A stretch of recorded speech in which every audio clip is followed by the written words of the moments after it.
jama'a dukkan magabatanmu tun daga kan sahabban manzan Allah sallallahu alaihi wasallam zuwa tabi'an da suka biyo bayan su almajiransu zuwa tabi'ut tabi'in zamanin su imamu Malik ibn Anas imamu Daril Hijra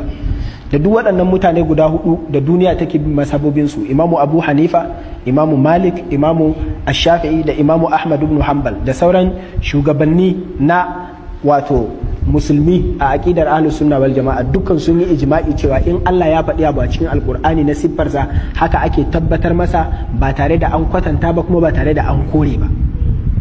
Ba za ka kore ba za ka tabbatar amma ka tabbatar kuma ba za ka kwatanta ba shikenan. Suna cewa amiruha kama ja'at yanda ka ji shi haka da ka faɗa kuma ka ce huwa ala haqiqatihi haƙiƙanin sa yanda Allah ya faɗa haka ne. Wata rana Imam Malik yana zaune a cikin masallaci yana karatu sai wani ya zo ya ce masa Allah ya ce ya daidaita akan al'arshi sai ce kai fastawa ya daidaitan yake. Imam Malik ya ce daidaito kan kowa ya san me ma'anar daidaito al-istiwa'u ma'lum kowa ya san me daidaito haƙiƙanin sa yanda aka sani haka ne. Wal kaifu majhul amma yaya yake kuma irin na Allah ba wanda ya sani saboda kai an ce ka daidaita to ko ka zauna ne ko ka kwanta ko ka tsaya Allah madaukakin sarki kuma ba za ka tuna wannan ba game da shi sai ka ce ya daidaita amma ya za ka yi ka tuna kai ne in ka daidaita ka zauna shi kuma Allah ya ce ya zauna Allah ya daidaita ya yake ina ruwanka da za ka tambaya ko da za ka yi nisan tunani shi zai sa ka ce to tunanin ya baka irin naka don haka bai kamata a cewa Allah ba sai ka kore to wannan tunanin ne tun farko sai karka yi. Jama'a an fahimta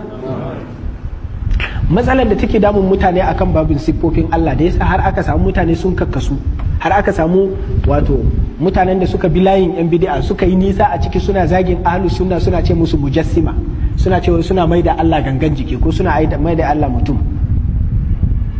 wallahi damsul basirati ne da kama su Allah ka raba mu da ciwon damsul basirati in ba damsul basirati ba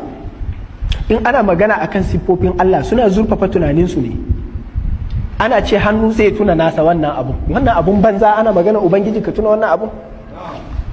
in an ce fuska sai tuna nasa ko ya tuna da wani mummunan da ya sani sai ya ce wannan shine Allah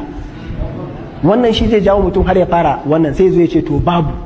saboda kada a kawo wa Allah na ƙasa ka tuna wani na ƙasashe ne shi yasa ka tuna haka sai ka ce babu wa Allah. Yanzu akwai abubuwa da zan bamu misali waɗanda mun san su haka ne suke haƙiƙa amma ba ma kai zuciyarmu nesa wajen tuna su sai mu bar su saboda muna respecting din su amma sai mu ki respecting din Allah sai mu kore. Yanzu kowa daga cikinmu ya san idan mahaifinsa da mahaifiyarsa sun kulle ɗaki a tunaninsa ya san akwai wani abun da ake yi ko ƙarya nake yi amma kakan tsaya kana tuna wannan abu saboda respect ba za ka tsaya kana wani tunawa ba kuma ba za ka je kana ba da wani labari ba ballantana kuma inda za ka zo ka ce ba sa yi kariya kake in ka ce da gaske ne in ka ce suna yi kuma kare na su in ka ce ba sa yi ka kawo na ƙasa ka kawo ta waya ne ta kai ka zo duniya kai shege ne amma akan ubangiji sai mutum ya ta zurfafa tunani in an ce ubangiji yana da kaza ka yarda sai kai shiru in Allah ya tambaye ka sai ka ce kai ka faɗa a Qur'ani shikenan magana ta kare amma in ka ce baka da shi sai Allah ya tambaye ka kuma ka ce wa Allah me sai Allah ya ce gashi na faɗa kai kuma ka ce babu ko kuma Allah ya tambaye ka na ce yad ka ce kuwa ni ban iya larabci bane ko ban san ma'anar kuwa ba da ban yi amfani da ita ba jama'a an fahimta